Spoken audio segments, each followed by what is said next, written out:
আজকের দিনটা আসলে খুবই ব্যস্ত। আমি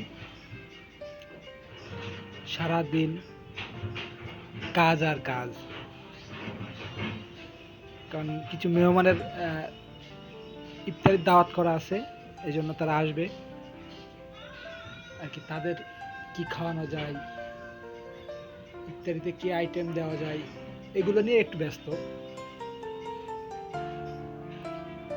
আসসালামু আলাইকুম, welcome back to my Facebook channel. সকলকে রমাদান মোবারক, অনেক অনেক ভালোবাসা, শুভেচ্ছা আমার তরফ থেকে।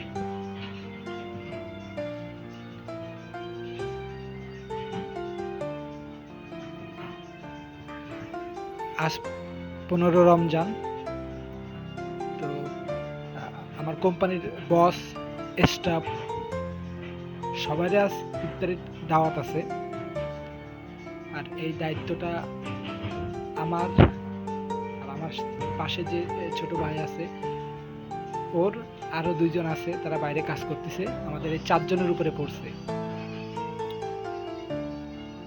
তাদের কোথায় বসাবো, তাদের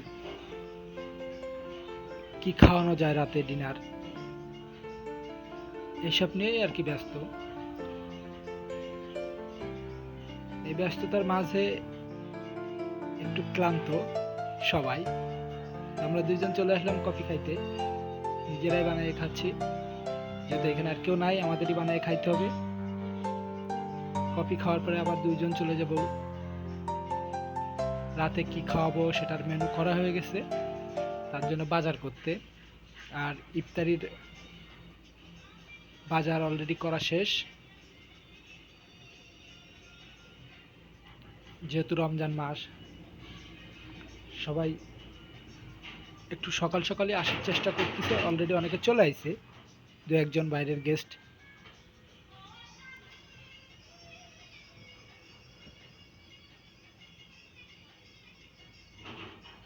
কফিটা ভালোই হয়েছে, নিজেরা বানাইছি যেহেতু, রেডিমেড ভাবে বানাইছি, তো যতটুকু সম্ভব আর কি দ্রুত করছি। তো সেইভাবে হয়তো হয় নাই, তো যাই হোক ভালো হয়েছে, মোটামুটি আমাদের কাছে ভালো লাগতেছে।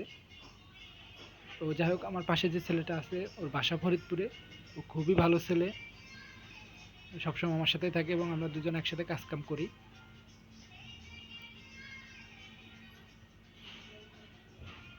আর জানেনই তো, প্রবাস আসলে যে প্রবাস জীবনটা একটু ডিফিকাল্ট, বা সব দিক থেকে ভিন্ন।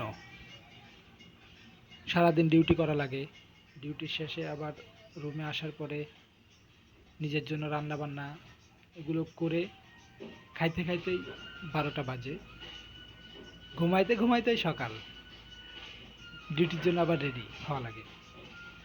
সব মিলাই আপনাদের দোয়াতে ভালোই আছি মোটামুটি।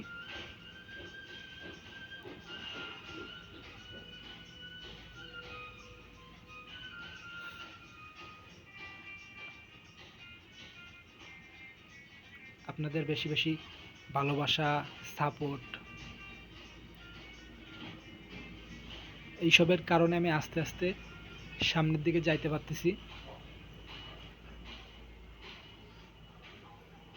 আমি চাই এভাবেই আপনারা আমারে ভালোবাসবেন, আমারে সাপোর্ট করবেন, আমার ভিডিওটা দেখবেন। ভিডিও দেখার পরে আপনাদের যদি ভালো লাগে কমেন্ট করবেন, ভালো নাও লাগলে কমেন্টে জানাবেন। ভিডিওটা কে কোথা থেকে দেখছেন কমেন্টে জানাবেন, আমি পরে তার রিপ্লাই দেওয়ার চেষ্টা করব। আর আমিও আপনাদের সকলকেই খুব ভালোবাসি, বা আমার সাধ্যমতো আমি চেষ্টা করি ভালোবাসা দেওয়ার। আর যেহেতু রমজান মাস, এটা সিয়াম সাধনার মাস, চেষ্টা করবেন সবাই রোজা রাখার, নামাজ পড়ার 5 ওয়াক্ত, এবং অসহায় গরিব এদের মাঝে একটু বেশি বেশি যতটুকু পারবেন সমাজে যতটুকু কুলাই দেওয়ার চেষ্টা করবেন। কারণ রমজান মাস অনেক ফজিলতের মাস। এই মাসে আপনি যত দান ধন করবেন বেশি, ততই কিন্তু আল্লাহ আপনার উপরে বেশি খুশি হবে। তো যাই হোক, ভিডিওটা দীর্ঘই করলাম না।